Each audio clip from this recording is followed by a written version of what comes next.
Welcome back, Album Chefs. It's APGAINS. So, new legendary, first legendary, I guess, Elrond. Conspiracy theory time. Internally, CG was pretty pissed that it was data mined that the Witch King was coming first and to farm the Haradrim. Everyone's obviously been grinding their Haradrim. So I think this is kind of just like a little jab, little kidney shot, which I 100% have gained tons of respect for Capital Games for doing this because I think this is fucking hilarious. As far as what he does, everyone in the beta remembers what his kit was. It's probably a little bit better if he's a legendary character. Great healing. This is going to be a fantastic campaign team. If you can get this, this is a mainstay on Arena. This is a mainstay in Light Side and Guild.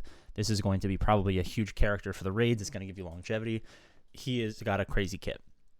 As far as what it is to unlock him, I don't know if they explicitly say. I have like weird chat GPT hallucinations of little AI joke for you there, of them talking about Road to Rivendell being required. But I would imagine that, on the road to Rivendell, the legendary character you unlock just, happens to be the Lord of Rivendell. I think that would make the most sense. And then let me switch over to the game here real quick. 1 second. As far as characters required, I would imagine that it's going to be the Road to Rivendell characters. The reason is obvious because I talked about the Road to Rivendell, but also we have 4 characters who are not fantastic and a mini legendary like adventure character, I think they're called, that requires, character investment, but also time investment. And, the Darth Vader, if we're talking Galaxy of Heroes, like the free character that's really, really good, has gonna have long-term viability and is given for you through achievements in Strider. It is the perfect first legendary setup. They offered 200 shards. Some people spend money on this game. Some people do not. If you got the 200 shards each, you're probably sitting very pretty with these 3 hobbits. You grind up Sam, you get him at a certain level. If you can get Sam up to 5 stars, and obviously your Strider, eventually if you do enough achievements or if you've been playing pre-global launch, will be closer to 5 stars.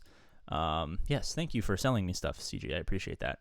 As far as Sam's journey is concerned, I believe that it is tier 2 where you're going to be able to get him to 5 stars. And this is where it already requires Road to Rivendell characters. These Road to Rivendell characters, I believe, are kind of the big hint that we got about the legendary. Now, it is entirely possible, not to be the Joe Rogan meme where he says it's entirely possible like 700,000 times. But it is entirely possible that we get elves as requirements, same way we were getting Haradrim with 2 Haradrim marquees for the Witch King. It is entirely possible that, let me remember how to spell real quick. E is pretty early in the English language. It is possible that he's required, maybe the 4 elven characters are required at 5 stars, and then he kind of rounds out the 5th.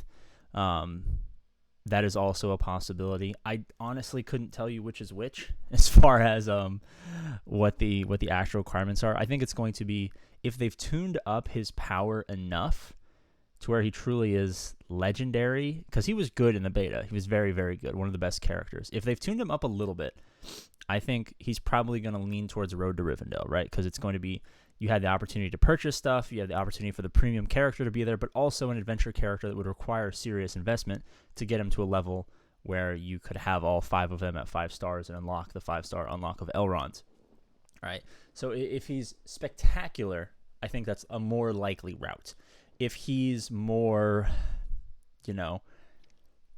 top, S tier, but not like true legendary where he's like a one-man army and he really pulls together the team to make it the dominant arena meta, I could totally see elves being required for him.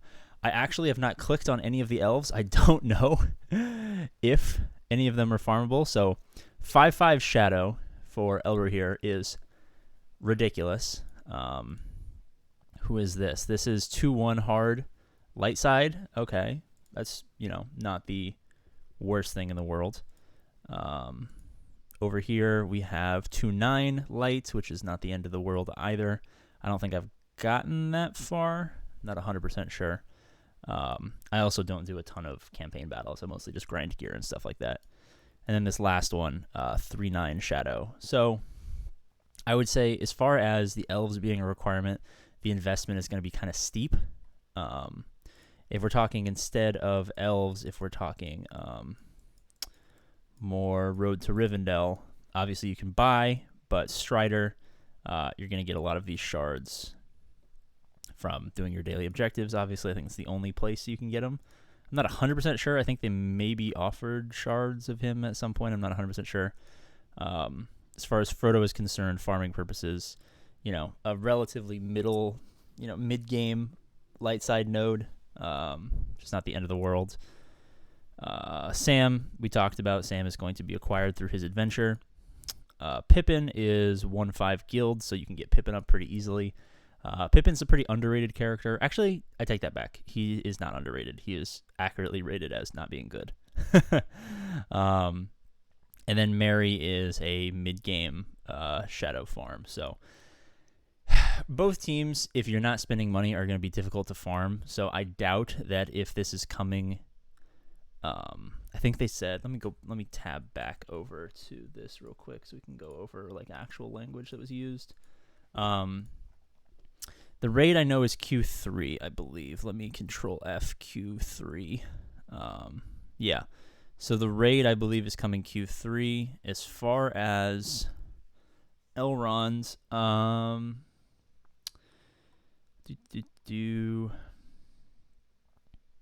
don't know if they explicitly say details in his kit and the faction required to get him forthcoming. So I think this is just kind of a preliminary announcement. So, I mean, it's kind of the same thing that we're facing in Galaxy of Heroes. It's like, let me actually quickly tab back to the game.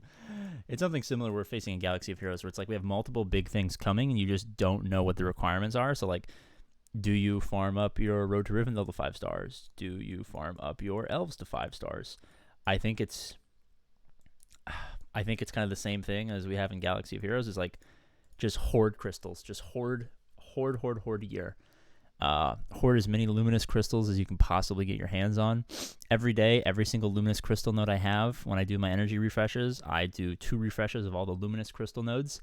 It's the first thing that I do. Is the most important gear point. You actually get a fucking fantastic amount of them from quests and stuff like that. So I've gotten just crazy stockpiles of these things. Yeah, like I have 69 of these because I don't spend them on anything. And then these quests, like as you complete them, they just start it's just like shoveling like 10, 20, 30, this luminous crystals are being shoved down your throat, but you have to, specifically figure out what the quest is. As you see, I've done most of them. So I have only a couple left, but, I'm just stockpiling. Like I'm not spending them anywhere. I have like one, like Strider's, gear 6, I think. Everyone else is just like gear, like green gear. I think one other person or 2 other people have taken a blue, one shadow, one light. So I'm just completely hoarding these. I'm hoarding the shadow crystals because I'm hoping that we get, a Nazgul coming before we get the Witch King announcement. I'm just going to go all my resources into them. So I'm kind of hoarding for like 6 months out.